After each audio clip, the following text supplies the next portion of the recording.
ॐ अज्ञानतिमिरान्धस्य ज्ञानाञ्जनशलाकया चक्षुरुन्मीलितं येन तस्मै श्रीगुरवे नमः। श्रीचैतन्यमनोभीष्टं स्वापितं येन भूतले स्वयं रूपकथा मह्यं ददाति स्वपदान्तिकं। वन्देऽहं श्रीगुरु श्रीयुतपदकमलं श्रीगुरुं वैष्णवांस श्रीरूपं साग्रजातं सगगण रघुनाथान्वितं तं सजीवम् साद्वैतं सावधूतं परिजनसहितं कृष्णचैतन्यदेवं श्रीराधाकृष्णपादान् सगगणा ललिता श्रीविशाखान्वितांश हे कृष्णा करुणा सिन्धु दीनबन्धो जगत्पदे गोपेश गोपिका कान्ता राधाकान्ता नमोऽस्तुते तप्त काञ्चन गौराङ्गी राधे वृन्दावनेश्वरी वृषभानुसुते देवी प्रणमामि हरिप्रिये वाञ्छाकल्पतरूपयस्य कृपा सिन्धु भयेव च पतितानां पावनेभ्यो वैष्णवेभ्यो नमो नमः। जय श्री कृष्ण चैतन्य प्रभु नित्यानंद श्री अद्वैत गदाधर श्रीवासादि गौरभक्त वृंद हरे कृष्ण कृष्ण कृष्ण हरे हरे हरे राम राम राम हरे हरे मूकं करोति वाचालं पङ्गुं लङ्घयते गिरिं यत्कृपातमहं वन्दे श्रीगुरुं दीनदारिणं परमानन्दमाधवं श्रीचैतन्य ईश्वरं हरि ओं तत्सत्। ॐ नमो भगवते वासुदेवाय। ॐ नमो भगवते वासुदेवाय। ॐ नमो भगवते वासुदेवाय। नारायणं नमस्कृत्य नरं चैव नरोत्तमं देवीं सरस्वतीं व्यासं ततो जयं मुदीरयेत्। नष्टप्रायेषु अभद्रेषु नित्यं भागवत सेवयां भगवती उत्तमश्लोके भक्तिर्भवति नैष्टिकी।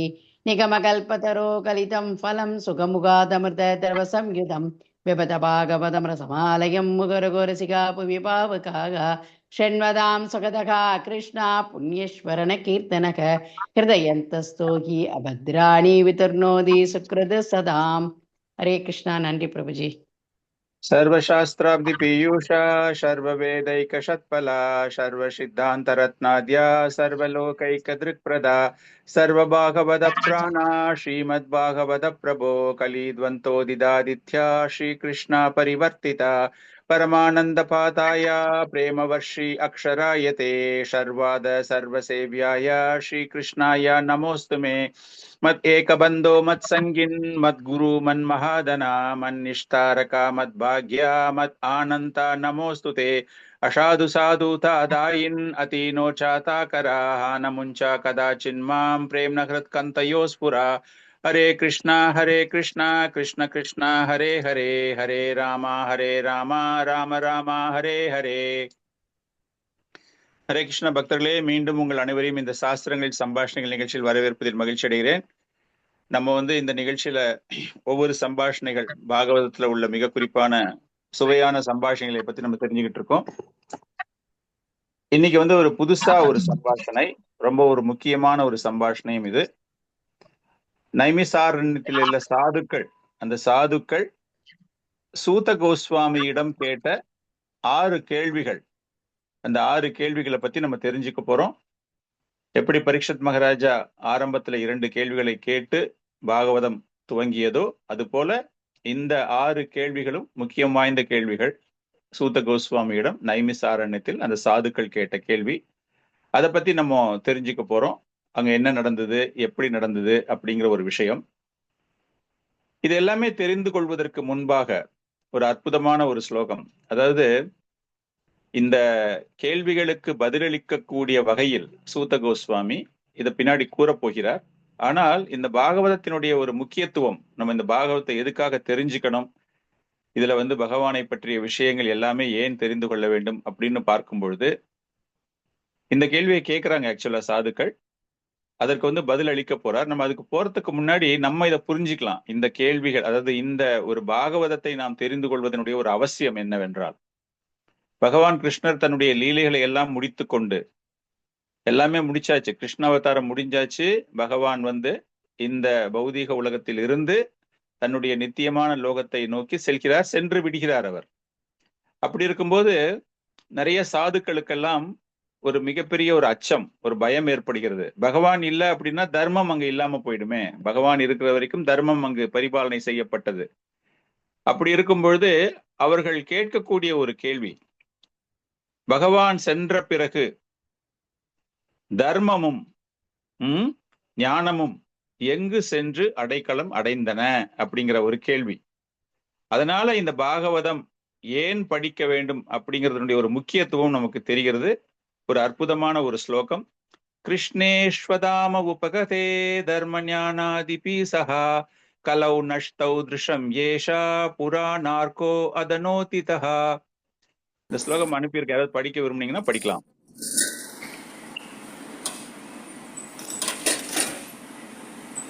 கிருஷ்ணேஸ்வதாம உபகதே தர்ம ஞானாதிபி சஹா கலௌ நஷ்டௌ திருஷம் ஏஷா புராணார்கோ அதனோதிதஹா. இந்த பாகவதம் படிங்க மாதாஜி. उपगते धर्मज्ञानादिभिः सह कलौ नष्टदृशां येष पुराणार्कधुनोदितः. हरे कृष्ण. Thank you. हरे कृष्णा प्रभुजी. कृष्णे स्वदामो भगवते भगदे धर्म ज्ञानादिभिः सह कलौ नष्ट त्रिषां येष पुराणार्को धुनोदितः. हरे कृष्णा. नंदी प्रभुजी. हरे कृष्ण प्रभुजी. कृष्णे स्वतामो बहदे धर्म ज्ञानादिभिः सह कलौ नष्ट त्रिषां येष प्राणार्को अधुनोदितः. कृष्णे हरे कृष्ण प्रभु. कृष्णे सदामो भगवते धर्म ज्ञानादिभिः सह कलौ नष्ट त्रिषां एव पुराणार्थो धुनोदितः. हरे कृष्ण.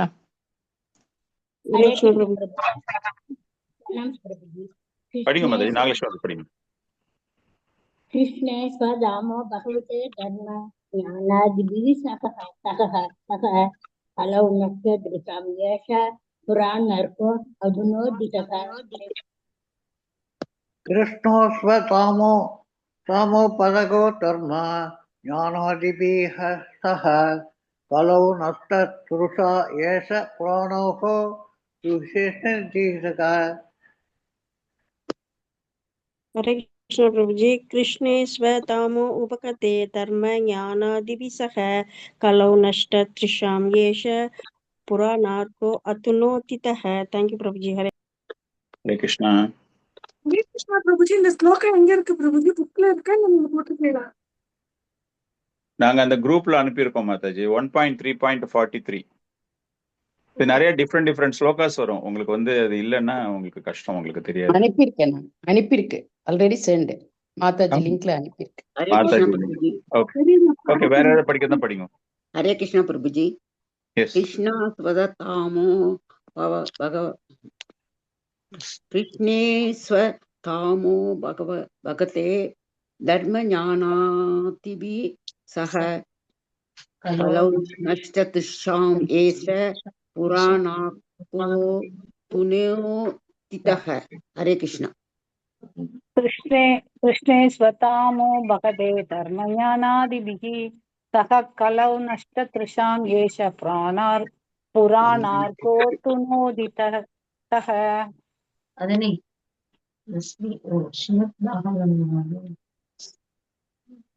படிக்கிறீங்களா? யாராவது படிக்கிறீங்களா? இல்ல நான் படிக்கிறேன் பிரபு. படிங்க. நான் படிக்கிறேன் பிரபு. படிங்க பிரபு, சீக்கிரம் படிங்க. कृष्णे स्वदमो बहदे धर्म ज्ञानादिभिः सह कलौ नष्ट त्रिषा येष पुराणार्को अधुनोदितः. हरे कृष्णा प्रभुजी. படிங்க மாதாஜி. कृष्णो भगते धर्म ज्ञानादिभिः सह कलौ नष्ट त्रिषां येष पुराणार्को धुनोदितः. हरे कृष्णा. ஹரே கிருஷ்ணா. அதாவது பகவான் இங்க நம்ம பின்னாடி இந்த ஸ்லோகத்தினுடைய பேக் ஃபர்ஸ்ட் புரிஞ்சுக்க பார்க்கலாம். நம்ம பகவான் தன்னுடைய ஸ்வதாமம், அவருடைய நித்தியமான லோகத்துக்கு போகும்போது அவர் கூட யாரு போயிட்டா அப்படின்னா தர்மமும் ஞானமும் சகா கூட்டாளிகள், தர்ம ஞானாதிபி, தர்மம் பிளஸ் ஞானம் இரண்டும் சேர்ந்து பகவானோடு சென்று விடுகின்றன. அதனால பகவானோடு சென்று விடும் பொழுது என்ன ஆயிடுது அப்படின்னா, மக்கள் அனைவரும் இருளில், என்ன இருள், எப்படி திடீர்னு வந்து ஒரு வெளிச்சமான ஒரு அறையில அந்த வெளிச்சம் நிறுத்தப்படும் பொழுது அந்த அறை எப்படி இருளாக மாறுகிறதோ, அது போல இந்த தர்மமும் ஞானமும் இல்லாத போது மக்களுடைய வாழ்க்கையில் அறியாமை எனும் இருள் துவங்குகிறது. அந்த அறியாமை இருக்கும் பொழுது, அந்த அறியாமையை பகவான் இருக்கும்போது எல்லாத்தையுமே பார்த்துக்கிட்டாரு. தர்மமும் ஞானமும் கொடுக்கப்பட்டது. பகவான் இருக்கும் பொழுது அந்த அவதாரத்தில் அவர் பல்வேறு லீலைகள், அந்த விருந்தாவன தாமில் இருக்கும்போது, துவாரகாவில் இருக்கும்பொழுது, மதுராவில் இருக்கும் பொழுது அந்த ஞானம் தர்மம் அனைவருக்கும் வழங்கப்பட்டது. இப்ப அவரு போனதுக்கு அப்புறமா எங்க பண்ணணும் அப்படிங்கும்போது, புராணார்க்கோ அதனோதிதகா, புராணங்கள் வாயிலாக, கலவு நஷ்ட திருஷம் ஏஷ, அதாவது இருள் என்கின்ற ஒரு அறியாமையில் சிக்கிக் கொண்டிருக்கின்ற மக்கள் எதனால் சிக்கிக் கொண்டிருக்கிறார்கள் அப்படின்னா, தர்மமும் ஞானமும் பகவானோடு சென்று விட்டன. அப்படின்னா இப்ப கிடையாது, தர்மம் இல்லை இந்த இடத்துல. இப்போ அதுக்காக அவர் என்ன சொல்றாருன்னா, அவர் எந்த ரூபத்தில் அந்த தர்மமும் இருக்கின்றன அப்படின்னு பார்த்தா, புராணங்கள் வாயிலாக இருக்கின்றன. அப்ப அந்த புராணங்கள் அப்படிங்கும்போது நம்ம அதிலிருந்து கிடைக்கக்கூடிய ஒரு ஒளி, அதிலிருந்து கிடைக்கக்கூடிய ஒரு வெளிச்சம், அந்த ஞானம் என்பது அந்த அறியாமை என்கிற இருளிலிருந்து நம்மை வெளியேற்றுகிறது. அதனால நம்ம வந்து புராணங்கள், குறிப்பாக பாகவதம், பகவத்கீதை போன்றவைகளை நாம் தெரிந்து கொள்ள வேண்டும்.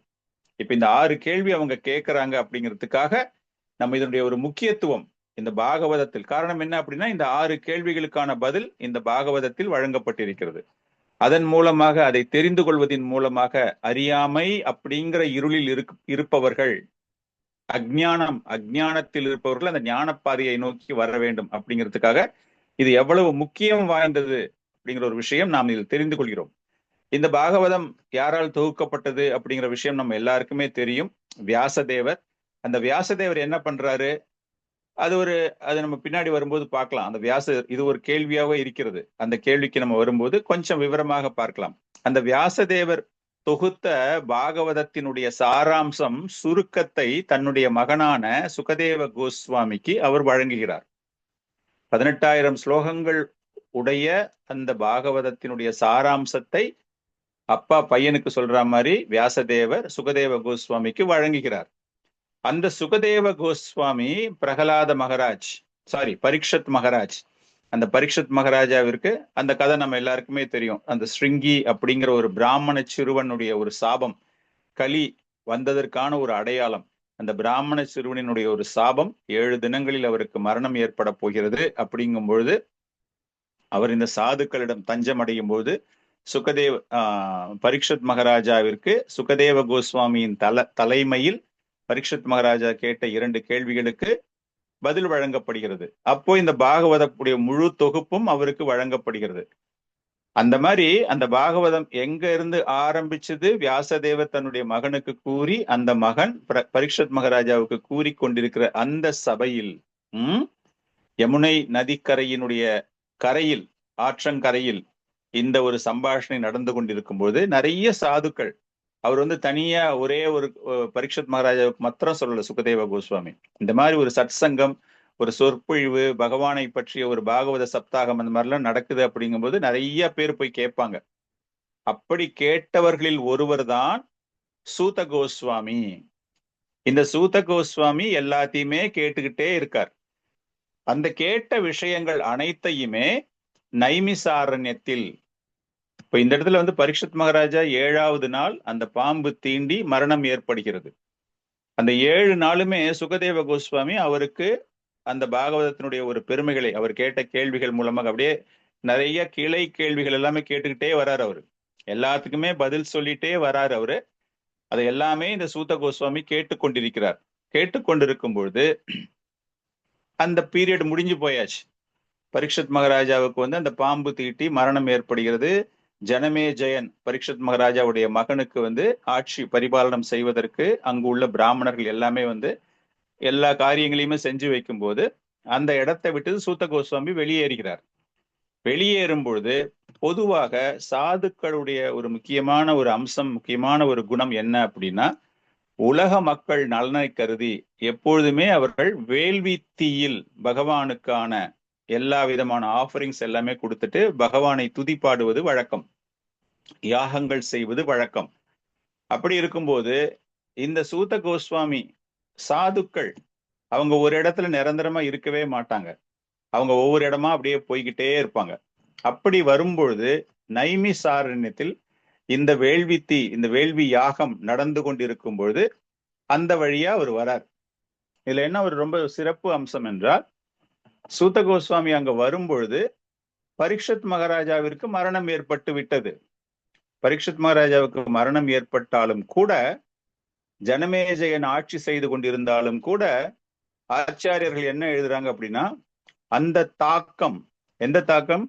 பரீட்சித் மகாராஜா அவ்வளவு தர்மத்தோடு ஆட்சி செய்த அந்த தாக்கம், தட் இன்ஃப்ளூயன்ஸ் சொல்லுவாங்க இல்லையா, அந்த இன்ஃப்ளூயன்ஸ் இன்னும் இருந்து கொண்டிருக்கிறதாம். தர்மம் இன்னும் இருந்து கொண்டே இருக்கிறதாம். கலி முழுமையாக அவன் அந்த பௌதீக உலகத்திற்குள் நுழைய முடியவில்லை.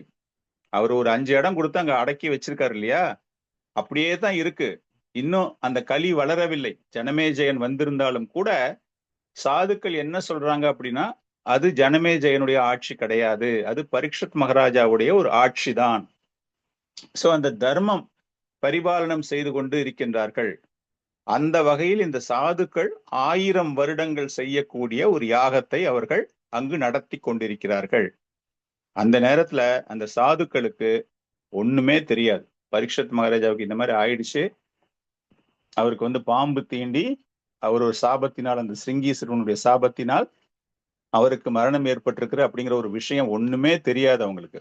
அவங்க பாட்டுக்கு அந்த யாகத்துல இருக்காங்க. அந்த நேரத்துல சூத்த கோஸ்வாமி அங்கு வருகிறார். 18,000 ஸ்லோகங்களையும் மனப்பாடமாக மனதில் அவர் வைத்து கொண்டிருக்கிறார்.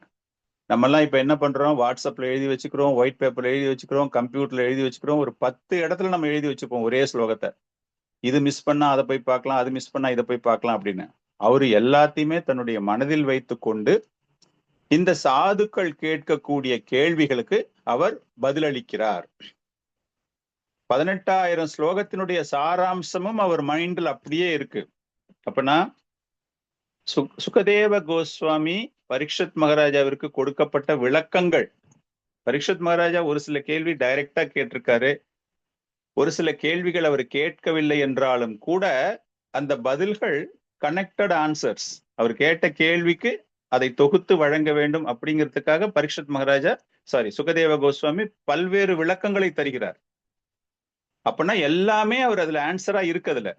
இப்போ இந்த உட்கார்ந்து இந்த சாதுக்கள் கேட்கக்கூடிய, இந்த நைமிசாரண்ய சாதுக்கள் கேட்கக்கூடிய கேள்வி நேரடியாக சுகதேவ கோஸ்வாமியிடம் கேட்கப்படவில்லை என்றாலும் கூட அதற்கான பதில்கள் எல்லாமே அங்கு கொடுக்கப்பட்டிருக்கிறது. சோ அதைத்தான் அவர் மனசுல வச்சுக்கிட்டு, சுகதேவ கோஸ்வாமி, சூத கோஸ்வாமி அதை எல்லாமே மனசுல வச்சுக்கிட்டு இந்த சாதுக்களுக்கு பதிலளிக்க போகிறார். இந்த சூத கோஸ்வாமியிடம் கேள்வி கேட்பவர் யார் என்றால் சௌனக ரிஷி. நிறைய சாதுக்கள் அங்க அமர்ந்திருக்காங்க. எல்லாரும் கூட்டத்துல ஆளுக்கால் ஒரு கேள்வி கேட்டா எப்படி இருக்கும்? அந்த கூட்டம் ஒரே கலவரமாக இருக்கும் இல்லையா, யார் என்ன பேசுறானே தெரியாது. அதனால சௌனக ரிஷியுடைய தலைமையில் இந்த சாதுக்கள் அவர்களுடைய சந்தேகத்தை சௌனக ரிஷியிடம் கூற, அவர் அந்த சந்தேகத்தினுடைய அடிப்படையில் அந்த கேள்விகளை சூத கோஸ்வாமியிடம் கூறுகிறார். சோ நம்ம டெக்னிக்கலா பார்த்தோம் அப்படின்னா 2 சம்பாஷணைகள். முதல்ல நடந்த சுகதேவ கோஸ்வாமி பரீட்சத்துடைய சம்பாஷணை பிளஸ் சூத கோஸ்வாமி பிளஸ் சௌனக ரிஷியுடைய டிஸ்கஷன். அப்படின்னா 2மே ஒன்றோடு ஒன்று டைரக்டா 2மே பேசுற மாதிரி நமக்கு தெரியும், சைமல்டேனியஸா நடக்கிற மாதிரி தெரியும். சூத கோஸ்வாமி எல்லாத்தையுமே ரீகலெக்ட் பண்ணி, அவர் என்ன கேட்டாரோ அதெல்லாம் ரீகலெக்ட் பண்ணி இங்க ஆன்சர் பண்றாரு. இப்ப பாகவத்தை நம்ம தொடர்ந்து படிக்கும் போது நமக்கு பார்த்தா அப்படியே பக்கத்துல நடக்கிற மாதிரி இருக்கும், ஒரே குழப்பமா இருக்கிற மாதிரி இருக்கும், யார் என்ன பேசுனா அப்படின்னு தெரியாது நமக்கு. சோ இதை நம்ம நல்லா கிளீனா புரிஞ்சுக்கணும் அப்படின்னா, எல்லாமே சுகதேவ கோஸ்வாமி பரீட்சித் மகாராஜாவிடம் பேசிய விஷயங்கள். அந்த மாதிரி பேசும்போது அவர் என்ன பண்றாருன்னா, விதுரருக்கும் மைத்ரேயருக்கும் நடைபெற்ற ஒரு சம்பாஷணை. விதுரரும் வருகிறார். விதுரர் உத்தவனை பார்க்கும் பொழுது உத்தவன் சொல்கிறான், பகவான் கிருஷ்ணர் எல்லாத்தையும் முடிச்சுக்கிட்டு இந்த பௌதிக வாழ்க்கையிலிருந்து அவருடைய நித்தியமான லோகத்துக்கு போறாரு. அந்த நேரத்துல நான் அங்கு இருந்தேன், எனக்கு அந்த ஒரு பாக்கியம் கிடைச்சது, எனக்கு ஒரு கடமையை அவர் கொடுத்திருக்கிறார் அப்படின்னு அவர் சொல்லும் பொழுது உத்தவன் கூறுகிறான், மைத்ரேயா நீ ரொம்ப அதிர்ஷ்டசாலி, பகவான் போறதுக்கு முன்னாடி உன்னை பற்றி நலம் விசாரித்தார் அப்படின்னு உடனே அவருக்கு அப்படியே கண்களில் ஆனந்த கண்ணீர். விதுரனுக்கு, நான் ஒரு சாதாரணமான ஆள், பகவான் தன்னுடைய லீலைகளை முடித்து கொண்டு போகும்பொழுது என்னை பற்றி கேட்டிருக்கிறாரா, அப்பனா நான் எவ்வளவு பாக்கியம் பண்ணியிருப்பேன். என்ன கேட்டார் அது வேற, நம்ம அதுல ரொம்ப டீப்பா போல. அப்படி இருக்கும்பொழுது விதுரன் என்ன சொல்றான் அப்படின்னா, உத்தவனை பார்த்து அங்க என்னெல்லாம் நீங்க பேசிக்கிட்டீங்க, தயவு செஞ்சு எனக்கு எல்லாமே சொல்லுங்களேன் அப்படின்னு கேட்கும்போது உத்தவன் கூறுகிறான், விதுரரே தயவு செய்து என்னை தவறாக எண்ண வேண்டாம், எனக்கு பகவான் கொடுத்த ஒரு முக்கியமான கடமை இருக்கிறது. ஆனால் நான் அங்கு இருக்கும் பொழுது, பகவான் இந்த லீலைகளை முடித்து கொண்டு போகும் பொழுது, எனக்கு அவர் போதனைகளை கொடுத்து கொண்டிருந்த போது மைத்ரேய முனியும் அங்கு இருந்தார். அதனால அவருக்கு எல்லா விஷயமும் தெரியும். அவர் இன்னும் அங்கதான் இருக்காரு. நீ போய் அவர்கிட்ட போய் கேள்வி எல்லாம் கேளு, உனக்கு என்கிட்ட என்னெல்லாம் கேட்கணும்னு சந்தேகம் இருக்கிறதோ அதையெல்லாம் அவர்கிட்ட போய் கேளு, உனக்கு அவர் பதில் சொல்வார் அப்படிங்கிறார். அதனால விதுரரும் மைத்ரேயரிடம் வந்து ஒரு சில கேள்விகளை அங்கு கேட்கிறார். சோ இந்த என்டையர் பாகவதமே நீங்க பாத்தீங்க அப்படின்னா 3 வகையான சம்பாஷணைகள். இந்த மைத்ரேயருக்கும் விதுரருக்கும் நடந்த சம்பாஷணையை சுகதேவ கோஸ்வாமி பரீட்சித் மகாராஜாவிற்கு கூறும் பொழுது அவர் கேட்கக்கூடிய கேள்விகள் தொடர்புடையதாக இருக்கும் பொழுது அதையும் அவர் பயன்படுத்துகிறார். சுகதேவ கோஸ்வாமி அவரா சொல்றது இல்லாம மைத்ரேயர் விதுரர் அவங்க 2 பேருக்கு நடந்த சம்பாஷணையுடைய ஒரு தொகுப்பையும் பரீட்சித் மகாராஜாவிற்கு வழங்குகிறார். ஆனால் சூத கோஸ்வாமிக்கு என்ன சிறப்பு என்றால், சூத கோஸ்வாமி எல்லாத்தையுமே சுகதேவ கோஸ்வாமி வாயிலிருந்து கேட்கிறார். அப்படின்னா சூத கோஸ்வாமிக்கு எல்லா விஷயங்களுமே சூத கோஸ்வாமிக்கு தெரியும். அப்படிப்பட்ட சூத கோஸ்வாமி தான் இப்பொழுது நைமிசாரண்யத்தில் இந்த சாதுக்கள் முன்னிலையில் அங்க வந்துட்டு கேள்விகள் கேட்கும் பொழுது சௌனக ரிஷி தலைமையில் சாதுக்கள் கேட்கக்கூடிய கேள்விகளை அவர் இங்கு கூற இருக்கிறார். புரிஞ்சுதா உங்களுக்கு? கன்ஃபியூஷன் இல்லையா? இதுதான் பாகவதத்தினுடைய பேசிக் அண்டர்ஸ்டாண்டிங்.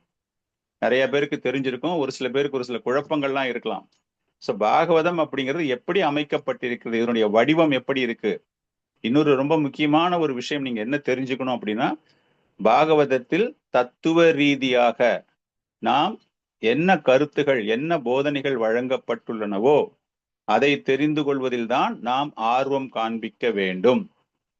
அதை விட்டுட்டு வரலாறு இல்லையே பிரபு, அந்த டேட்ல இது நடந்தது, இந்த டேட்ல இது நடந்தது, அந்த டேட்ல இது நடந்ததுன்னு எங்களுக்கு ஒண்ணுமே புரியலையே, நாங்க யாரு ஃபர்ஸ்ட் வந்தா யாரு செகண்ட் வந்தா யாரு தேர்டு வந்தான்னு எங்களுக்கு தெரியலையே, டேட் எல்லாம் கொஞ்சம் கரெக்டா சொல்லுங்களேன் பார்க்கலாம் அப்படின்னு அந்த டேட்டு கேட்கறதுலாம் இந்த பௌதீகம்.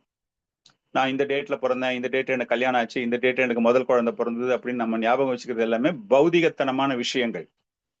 இங்க பரீட்சித் மகாராஜா, சுகதேவ கோஸ்வாமி, விதுரர், மைத்ரேய முனி, சூத கோஸ்வாமி இவங்களுக்கு நடந்த சம்பாஷணை எல்லாமே தத்துவங்கள், வாழ்க்கையினுடைய முக்கியமான தத்துவங்கள். ஸ்ரீமத் பாகவதத்தை ஒருவன் புரிந்து கொள்ள வேண்டும் என்றால் அந்த தத்துவங்களை நாம் முழுமையாக தெரிந்திருக்க வேண்டும். அதனால பிரபுபாதர் எழுதும்போது என்ன எழுதுறாரு அப்படின்னா, இந்த பாகவதத்தை பற்றி ஒருவருக்கு தெரிந்து கொள்ள வேண்டும் என்றால் அதன் மீது ஒரு சுவை ஏற்பட வேண்டும் அப்படிங்கிறார். ஒரு புக்கு நீங்க படிக்கிறீங்க அப்படின்னா டக்குன்னு என்ன பண்ணுவீங்கன்னா, அந்த புக்கினுடைய மெயின் கருத்து என்ன இருக்கு அப்படின்னு பாக்குறதுக்காக அதுல இருக்கிற ஒரு முக்கியமான பாயிண்ட்ஸ் எல்லாம் பார்த்துட்டு, ஓ இந்த புக்கு ரொம்ப இன்ட்ரெஸ்டா இருக்கும் போல் இருக்கு, இந்த மாதிரிலாம் கதையெல்லாம் இருக்கு இதுல, இப்போ இந்த புக்கை ஃபுல்லா படிக்கலாம் அப்படின்ட்டு அதுக்கப்புறமா படிக்க போவாங்க. பௌதீக ரீதியாக நான் கூறுகிறேன். அது போல பிரபுபாதர் தான் சொல்றார், பாகவதத்தை ஒருவன் படிக்க வேண்டும் என்றால் எல்லாமே லீலைகள், எல்லாமே சுவையானது. அதனால நீங்க எங்க இருந்து வேணாலும் ஆரம்பிங்க. யாருக்கு?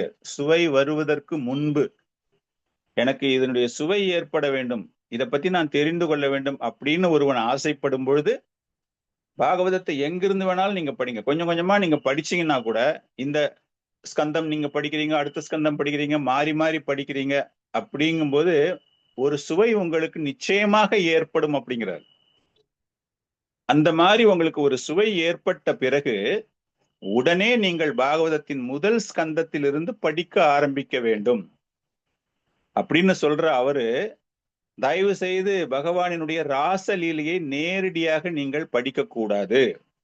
காரணம், அதை புரியக்கூடிய மனப்பக்குவம் பௌதீகவாதிகளுக்கு கிடையாது. ஒரு காம நோக்கத்தோடு தான் அதை அவர்கள் படிப்பார்கள்.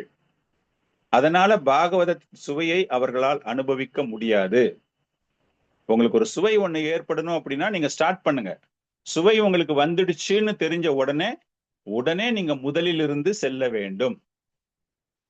இன்னும் பக்தர்களுக்கு ரொம்ப சிறப்பாக சொல்லணும் அப்படின்னா, நித்தியம் பாகவத சேவையா அப்படிங்கிறாங்க. நித்தியம் பாகவத சேவையா அப்படின்னா, முதல் 2 ஸ்கந்தங்களை நீங்க திரும்ப திரும்ப திரும்ப திரும்ப திரும்ப படிச்சுக்கிட்டே இருக்கணும் அப்படிங்கிறாங்க. பகவானினுடைய கமல பாதங்களுக்கு சமமாக அந்த முதல் 2 ஸ்கந்தங்களும் பார்க்கப்படுகின்றன.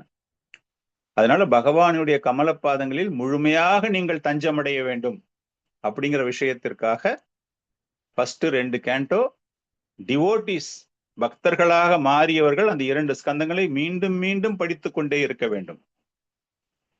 இதை பற்றி ஒரு ஆர்வம் ஏற்படவில்லை, நான் தெரிந்து கொள்ள வேண்டும் அப்படிங்கிறவனுக்கு மாத்திரம்தான் இங்க கொஞ்சம் அங்க கொஞ்சம் எல்லாம் படிச்சுட்டு அந்த சுவை ஏற்பட்ட பிறகு அவர்கள் பாகவதத்திற்கு வர வேண்டும்.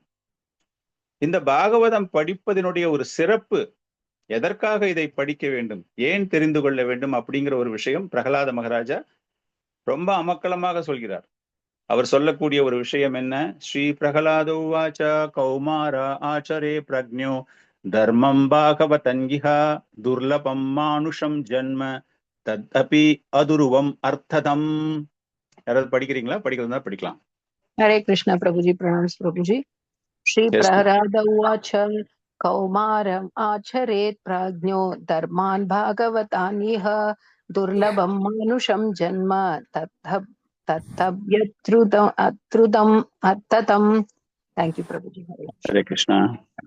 प्रहलाद उवाच कौमारम् आचरेत् प्राज्ञो धर्मान् भागवतं इह दुर्लभं मानुषं जन्म तत्तव्यमत्रुवमर्थतम्।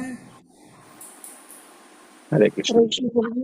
श्री प्रहलाद उवाच कौमार आचरेत् प्राज्ञो धर्मान् भागवतानिह दुर्लभं मानुषं जन्म तत्तव्य अत्रुवम् अर्थतम्। थैंक यू प्रभुजी।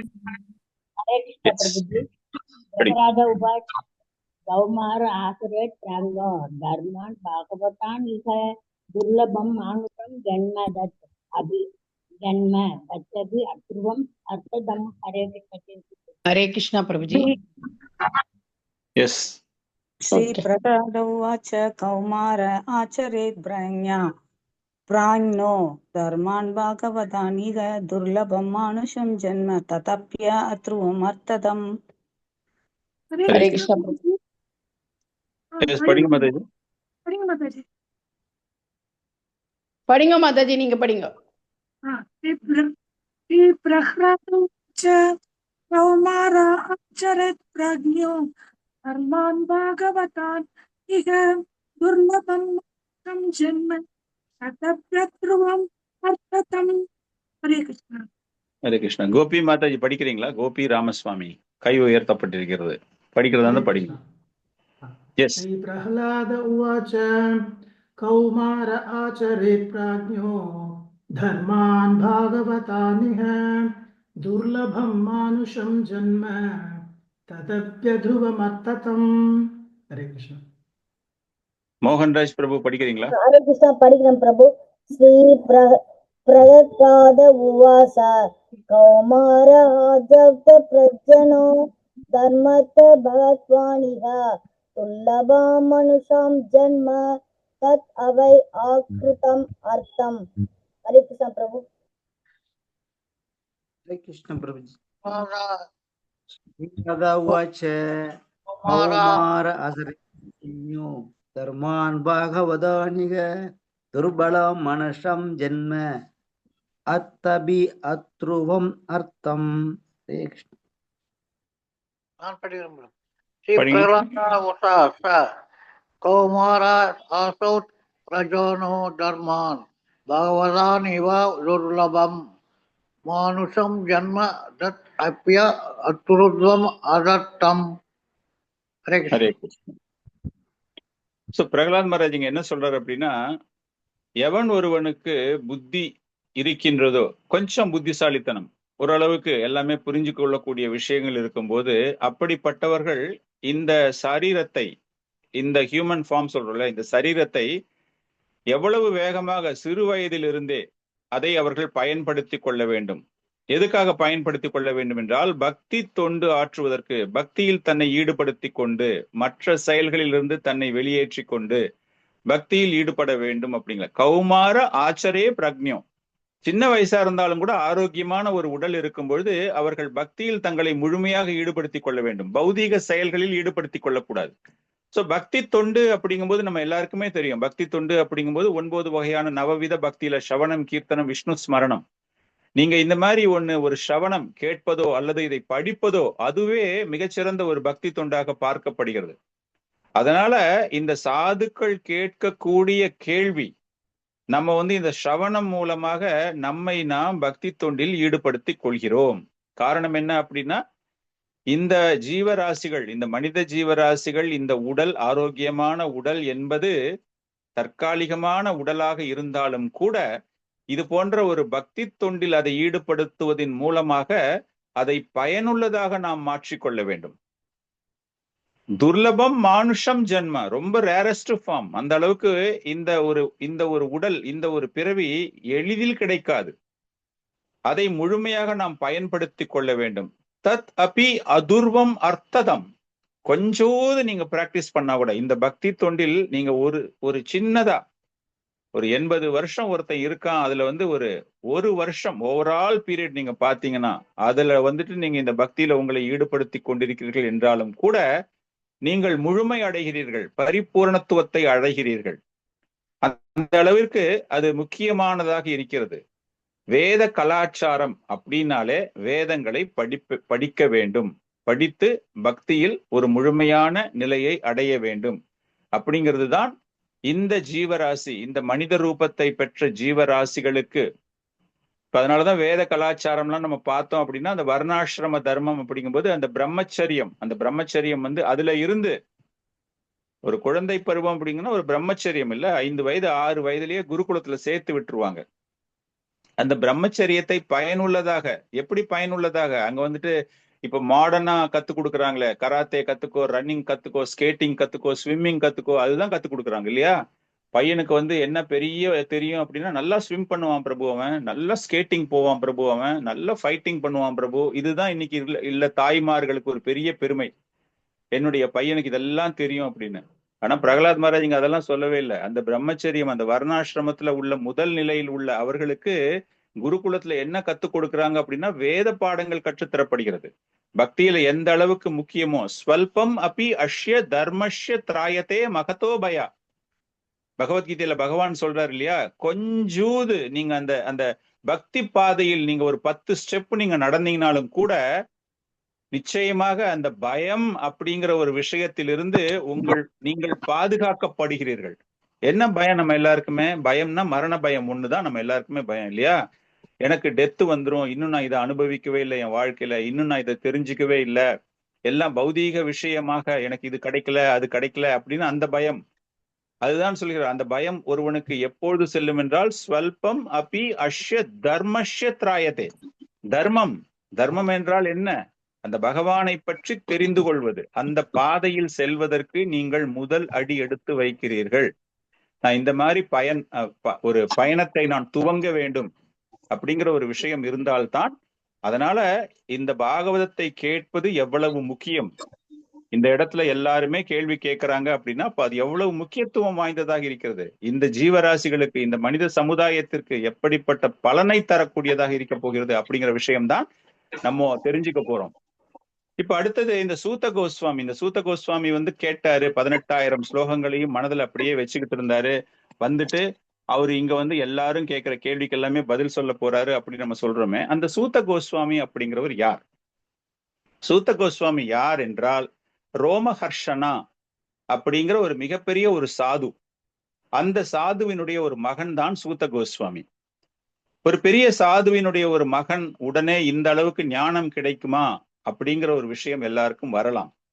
இது பின்னாடி ஒரு அருமையான ஒரு சின்ன ஒரு பாஸ்ட் டைம், ஒரு அருமையான ஒரு லீலை இருக்கின்றது. இந்த ரோமஹர்ஷனர் என்ன பண்றாருன்னா, நைமிசாரண்யம் அப்படிங்கிறது சாதுக்கள் அப்பப்போ அந்த இடத்துல குழுமி அவர்கள் பக்தியை பற்றி, பகவானை பற்றி அந்த ஒரு சம்பாஷணையில் ஈடுபடுவது வழக்கம்.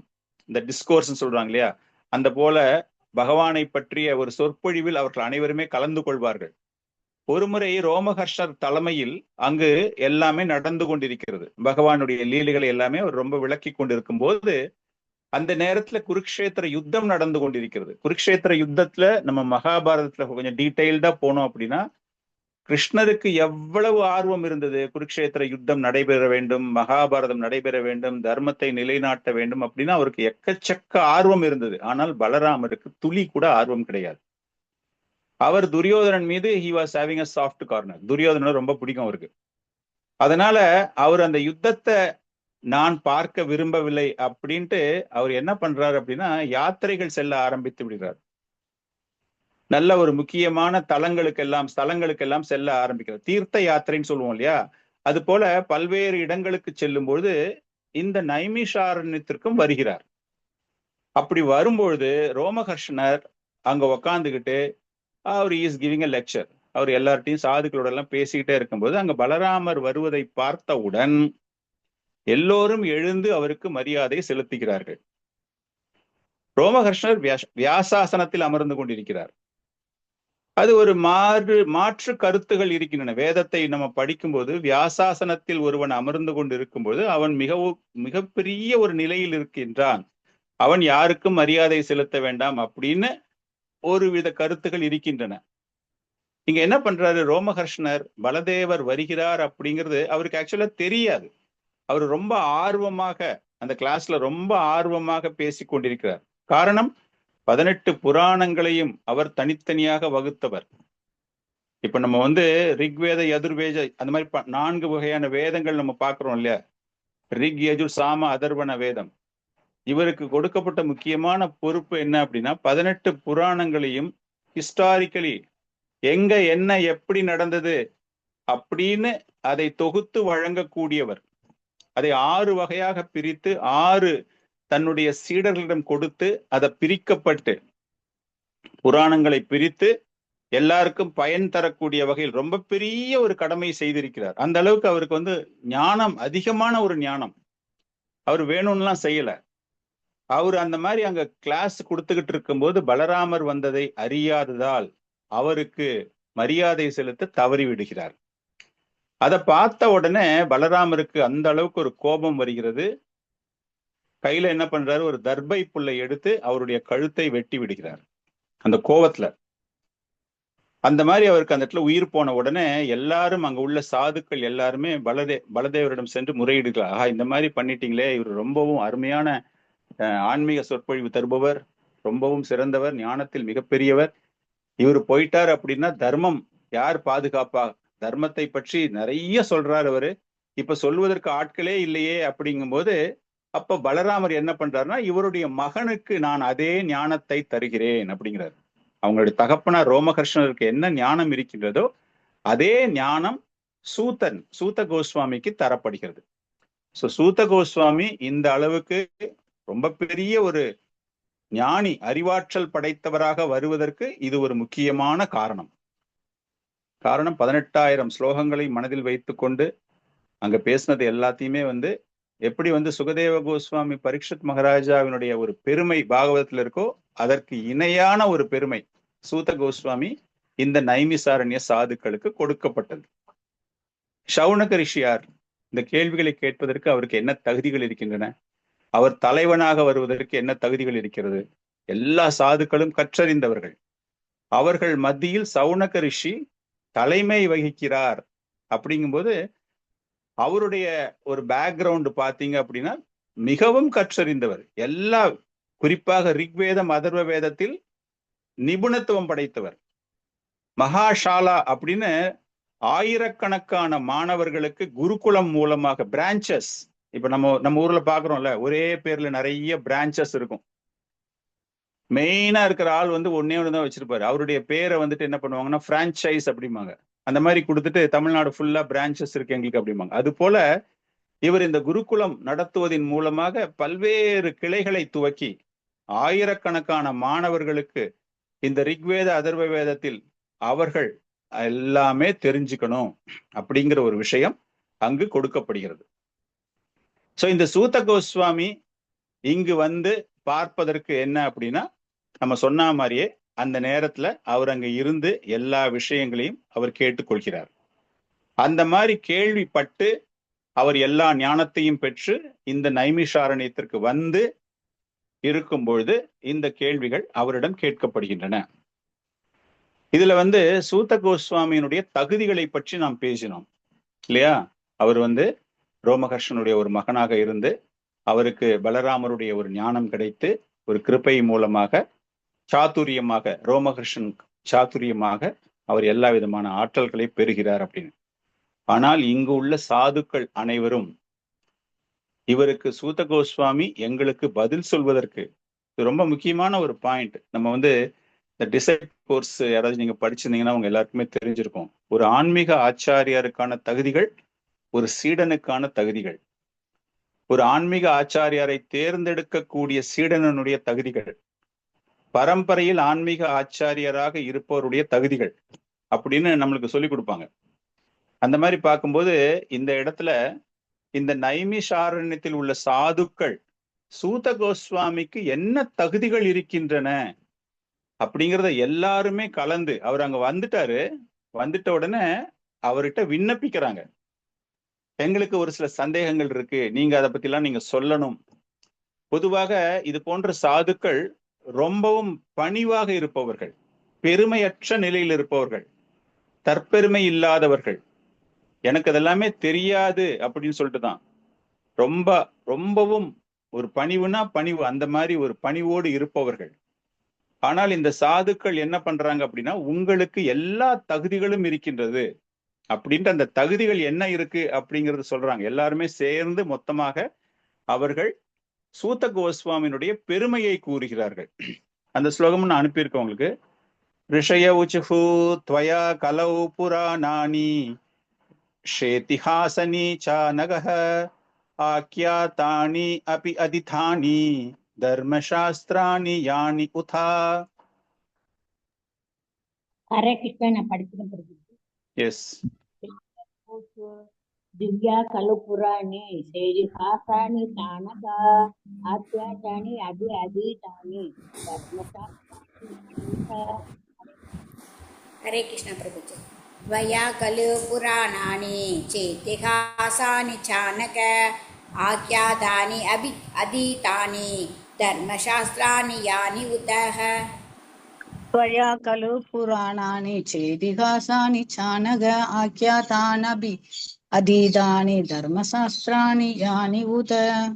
दिव्य खलु पुराणानि सोदहासानि सानग आख्यातानि अभि अत्तानि धर्मशास्त्राणि यानि उत.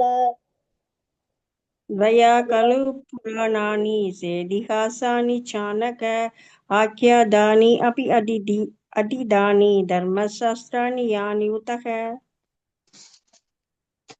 கோபி பிரபு படிக்கிறீங்களா? हरे कृष्ण. त्वया खलु पुराणानि सेतिहासानि चानक आख्यातान्यभ्यधीतानि धर्मशास्त्राणि यान्युत. हरे कृष्ण. हरे कृष्ण प्रभुजी. त्वया खलु पुराणानि सेदिहासानि शानक आख्यातानि अधीतानि धर्मशास्त्राणि यानि उत. थैंक यू प्रभुजी. हरे कृष्ण. हरे कृष्ण प्रभु.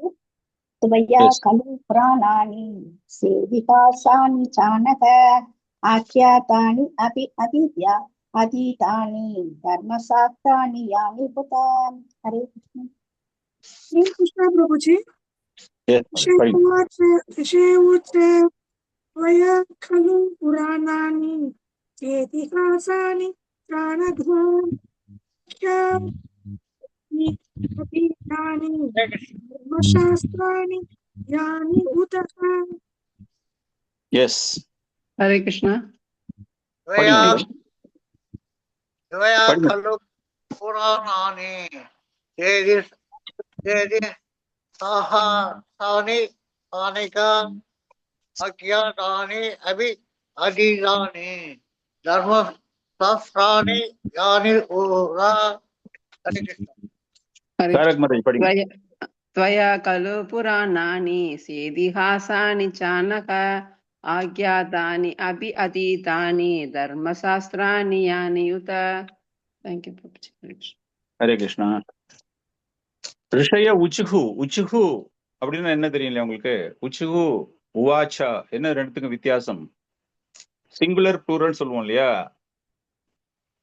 பலரும் சேர்ந்து உச்சுகு அப்படின்னா குரூப் ஆஃப் பீப்புள், ஒரு தொகுப்பாக சாதுக்கள் உச்சுகு. சோ இந்த இடத்துல எல்லாருமே சேர்ந்து அவங்க என்ன பண்றாங்க அப்படின்னா அவருடைய பெருமைகளை கூறுகிறார்கள். சூத்த கோஸ்வாமியை பெருமைகளை கூறும்போது, மதிப்பிற்குரிய சூத்த கோஸ்வாமியே, நீங்க சொல்றதுக்கு உங்களை நாங்கள் வரவழைப்பதற்கு, உங்களிடம் விண்ணப்பித்துக் கொள்வதற்கு காரணம் என்னவென்றால், நீங்கள் எல்லா தீமைகளிலிருந்தும் முற்றிலும் விடுபட்டவர். தீமைகள் அப்படின்னா இங்க என்ன அப்படின்னா இந்த ரெகுலேட்டிவ் பிரின்சிபல் சொல்லுவோம் இல்லையா, நியமங்கள், ஒரு வாழ்க்கையிலுடைய நன்னெறி பாதையில் செல்வது, அது எல்லாமே உங்களுக்கு தெரிஞ்சவங்க. நீங்க சாஸ்திரங்கள்ல என்ன கூறப்பட்டிருக்கிறது, புராணங்கள் இதிகாசங்களில் என்ன கூறப்பட்டிருக்கிறது, அது எல்லாமே நீங்க நல்லா தெரிஞ்சவர். நீங்க காரணம் அதையெல்லாம் கற்று முறையான ஒரு வழிகாட்டுதலின்படி நீங்கள் மற்றவருக்கும் விளக்கக்கூடிய தகுதியை உடையவர் நீங்க. அதனால உங்ககிட்ட இருந்து நாங்க கேட்கிறோம், கிட்டத்தட்ட ஒரு கோஸ்வாமிக்கு இணையாக, ஒரு கோஸ்வாமி என்றால் அந்த கோஸ்வாமிக்கு என்னென்ன தகுதிகள் இருக்க வேண்டும், அதுவும் இவர் யார் என்றால் வியாசதேவருடைய ஒரு சிஷ்யன் போல, வியாசதேவருடைய எல்லா விஷயங்களும் அந்த சீட பரம்பரைன்னு சொல்றோம் இல்லையா, அந்த மாதிரி அந்த சீட பரம்பரை வியாசதேவரிடமிருந்து கற்றவர் தான் ரோமகர்ஷ்ணர். ரோமகர்ஷ்ணருடைய தகுதிகள் அனைத்துமே இவருக்கு தரப்படுகிறது. அப்படிங்கும்போது அந்த சீட பரம்பரை தொடர்கிறது. அவருக்கு எல்லா தீமைகளிலிருந்தும் எல்லா நியமங்களிலிருந்தும் விடுபடுகிறார். அப்படின்னா இந்த கலியுகத்துக்கு நம்ம சொல்லுவோம் இல்லையா, 4 நியமங்கள், தகாத உறவு, மிருகவதை, மது, போதைப் பொருட்கள், அந்த மாதிரி அந்த 4 சொல்றோம் இல்லையா, அந்த மாதிரி ஒரு கோஸ்வாமி என்பவர் இந்த 4 வகைகளிலிருந்தும் தன்னை விடுவித்து கொண்டவர். அது மேல நாட்டம் இல்லாதவர்கள், இது போன்ற தவறுகள் செய்யாத நிலையில் இருப்பவர்கள் தான் வியாசாசனத்தில் அமர்வதற்கு தகுதிகளை பெறுகிறார்கள். சோ வியாசாசனத்துல ஒருத்தர் உட்கார்றாரு, கிளாஸ் கொடுக்கிறாரு அப்படின்னா அவருடைய தகுதிகள் எப்படிப்பட்டதாக இருக்க வேண்டும் என்றால் இந்த 4 நியமங்களை ரொம்ப ஸ்ட்ரிக்டா கடைபிடிப்பவர்கள், அதுல எந்த விதமான ஒரு மாற்றமும் இருக்கவே கூடாது. அப்படிப்பட்ட ஒரு விஷயங்கள், வேதத்தில் கூறப்பட்டுள்ள கருத்துகள், மகாபாரதமோ ராமாயணமோ அது எல்லாமே ஒரு ஆச்சாரியனா அல்லது ஒரு கோஸ்வாமியாக இருந்தாலும் சரி, இதில் தொகுத்து வழங்கப்பட்டுள்ள ஞானங்கள், அந்த கருத்துகள் அனைத்தையுமே தெரிந்து கொண்டிருப்பவர்கள். சோ இந்த மாதிரி ஒரு விஷயங்கள் அவர்களுக்கு தெரிகின்றது என்றால் அந்த ஸ்ரவணம் கீர்த்தனம் எவ்வளவு முக்கியம். கேட்பதின் மூலமாக, அதை சொல்வதின் மூலமாக அவர்களுக்கும் ஞானம் விருத்தி அடைகிறது, அதை கேட்பவர்களுக்கும் அந்த ஞானம் விருத்தி அடைகிறது.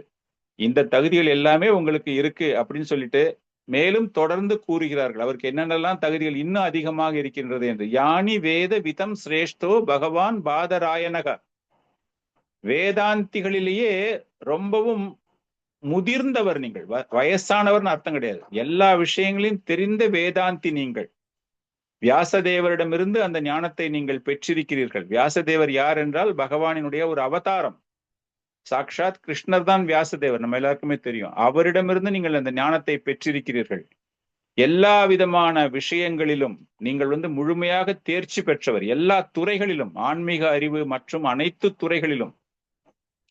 பௌதீகத்துல நீங்க போய் என்ன கேள்வி கேட்டாலும் அதை சரியான ஒரு ஆன்மீக கண்ணோட்டத்தோடு பதிலளிக்கக்கூடிய திறமை படைத்தவர். அதனாலதான் சொல்றாங்க யானி வேதா விதம் சிரேஷ்டோ. சிரேஷ்டோ means you are an expert. அதெல்லாமே சொல்றதுக்கு உங்களுக்கு எல்லா விதமான தகுதிகளும் இருக்கின்றது அப்படின்னு சொல்லிட்டு ஃபர்தரா சொல்றாங்க. வேற என்ன உங்ககிட்ட தகுதி இருக்கு அப்படின்னா, நீங்கள் மிகவும் தன்மையானவர். சப்மிசிவ்லி ஹியரிங் சொல்றாங்க இல்லையா, சப்மிசிவ்லினா ரொம்ப கீழ்ப்படிந்த மாணவன், யுவர் சின்சியர் ஸ்டூடெண்ட் அப்படி மூலமோ, ரொம்பவும் கீழ்ப்படிந்த தன்மையுள்ள பணிவான, யாரிட்ட? ஆன்மீக ஆச்சாரியரிடம். ஒரு ஆன்மீக ஆச்சாரியரிடம் அது போன்ற நிலையில் நீங்கள் அந்த ஞானத்தை பெற்றிருக்கிறீர்கள். அதனால ஒரு மிக அருமையான ஒரு சீடனுக்குண்டான தகுதிகள் உங்களிடம் இருக்கிறது. நீங்கள் கற்றறிந்தது, உங்களுடைய ஆன்மீக குருவிடமிருந்து நீங்கள் கற்றறிந்த விஷயங்கள் ஏராளம். ஸோ ஆட்டோமேட்டிக்கா உங்களுக்கு எல்லா விதமான விஷயங்களும் இருக்கின்றது.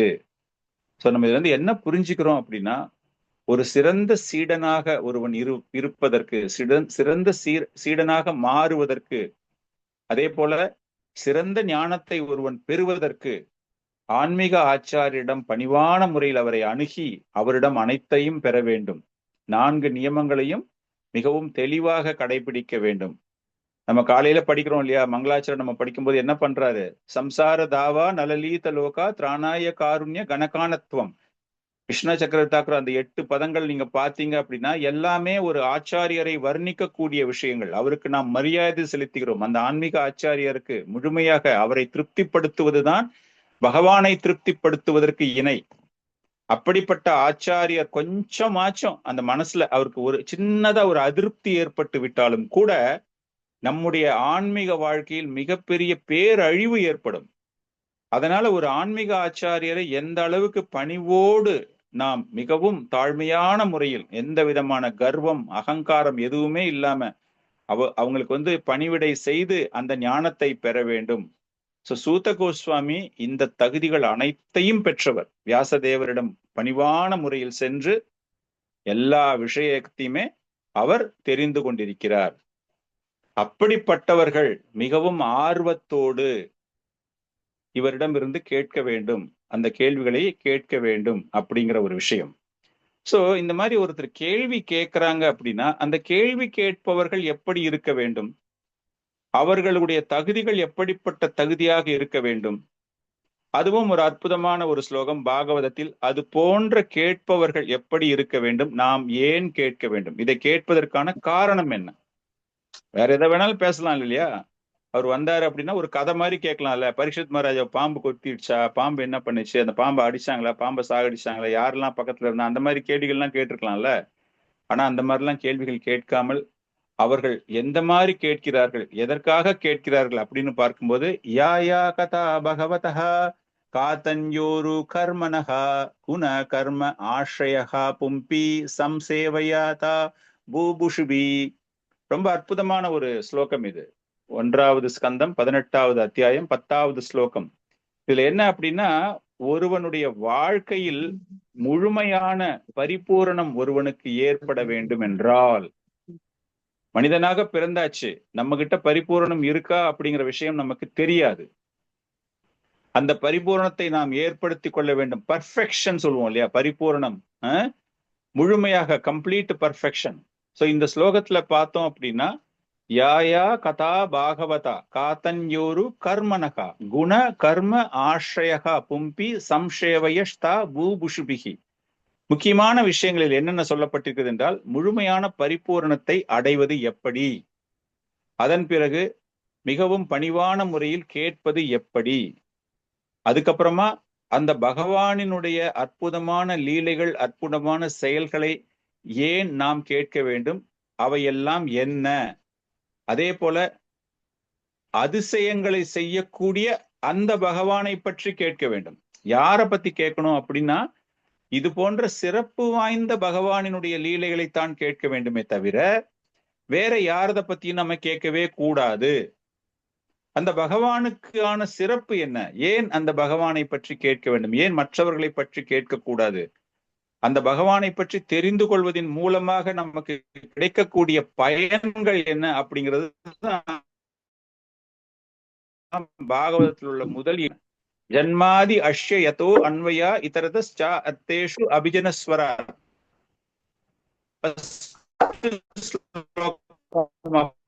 பாகவதம் என்னது? பரம சத்தியம். யாரு பரமசத்தியம்? பிரம்மதேவனுக்கு தன்னுடைய இதயத்திலிருந்து முதலில் வேத ஞானத்தை அவருக்கு வழங்கியவர். அவரால் தான் மகா முனிவர்கள், தேவர்கள் அவங்க எல்லாமே அந்த மாயையிலிருந்து வெளியேறுகிறார்கள். சோ அவங்களே மாயையில் இருக்காங்க அப்படின்னா, சாதாரண மக்கள் அந்த மாயையிலிருந்து வெளிவர வேண்டும் என்றால் அவரை பற்றி தெரிந்து கொண்டால் மட்டுமே. காரணம், உண்மையான பௌதீக தோற்றங்கள் பார்ப்பதற்கு உண்மையாக இருப்பது போல் இருந்தாலும் கூட அவை அனைத்துமே மாயை.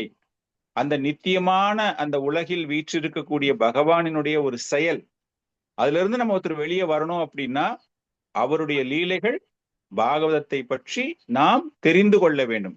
எதற்காக தெரிந்து கொள்ள வேண்டும்? தர்ம புரோஜிதோ கைத்தவோ அத்ர பரமோ நிர்மட்சராணம் சதாம். செகண்ட் ஸ்லோகத்திலேயே சொல்றாங்க, அந்த தர்மம், அந்த பாகவதம் அப்படிங்கிறது அதுதான் உண்மையான தர்மம். ஒரு சமயம் என்றால் என்ன, தர்மம் என்றால் என்ன, என்ன தர்மம்? ஒவ்வொருத்தருக்கும் ஒவ்வொரு விதமான தர்மம். நம்ம செய்யறது தான் கரெக்ட், நம்மளுடைய வழிபாட்டு முறை தான் கரெக்ட், அதுதான் உண்மையான தர்மம் அப்படின்னு நிறைய பேர் தவறாக புரிந்து கொண்டிருக்கிறார்கள். அதுதான் இந்த ஸ்லோகங்களில் கூறப்படுகிறது. தர்மம் என்றால் அந்த பகவானினால். இதை யாரால புரிஞ்சுக்க முடியும் என்றால் தூய்மையான இதயம் படைத்த மனிதர்களால் மட்டும்தான், பக்தர்களால் மட்டும்தான் இந்த தர்மம் என்றால் என்ன அப்படிங்கிறத புரிந்து கொள்ள முடியும். இதுதான் உண்மையான சத்தியம். இந்த உண்மையான சத்தியத்தை தெரிந்து கொள்வதன் மூலமாக முக்குணங்களினுடைய தாக்கம், நமக்கு ஏற்படக்கூடிய இன்னல்கள் எல்லாமே அந்த முக்குணங்களினால் ஏற்படுகிறது. இந்த முக்குணங்களினுடைய தாக்கத்தை வெளியேற்றுவதற்கு அந்த பகவானை பற்றிய பரம சத்தியத்தை பற்றி வியாசதேவர் தொகுத்து வழங்கிய புராணமான ஸ்ரீமத் பாகவதத்தின் மூலமாக அதை படிச்சாலே அந்த பகவானை பற்றிய ஒரு ஞானம் நமக்கு ஏற்படுகிறது. இதை பணிவான முறையில், சிறப்பான முறையில் கேட்பதின் மூலம் நாம் இந்த விஷயங்களை புரிந்து கொண்டு இந்த மனித வாழ்க்கையிலிருந்து அப்படிங்கிற ஒரு விஷயம். சோ இது வரைக்கும் நம்ம பார்த்தோம் அப்படின்னா இவர்களுடைய தகுதிகள், சூத்த கோஸ்வாமியோட தகுதிகள், சுகதேவ கோஸ்வாமி என்ன பண்ணாரு, எல்லா விஷயத்தையும் கேட்டுட்டு எதற்காக இந்த பாகவதத்தை நாம் கேட்க வேண்டும், அதன் மூலமாக என்னென்னலாம் செய்ய போறோம் அப்படிங்கிற ஒரு விஷயம். சோ இந்த புரிதலோடு இந்த சாதுக்கள் கேட்கக்கூடிய கேள்விகள் என்ன, சோ நம்ம என்னென்ன கேள்விகள் அவங்க கேட்கறாங்க அப்படிங்கிறத பார்த்துட்டு அடுத்த கிளாஸ்ல இருந்து ஒவ்வொரு கொஸ்டினுக்கும், ஒவ்வொரு கேள்விகளுக்கும் சூத கோஸ்வாமி கொடுத்த பதில்கள் எப்படிப்பட்ட பதில்களாக இருந்தது அப்படிங்கிற விஷயத்தை நாம் தெரிந்து கொள்ள போகிறோம். அவர்கள் கேட்ட 6 முக்கியமான கேள்விகள். யாரு?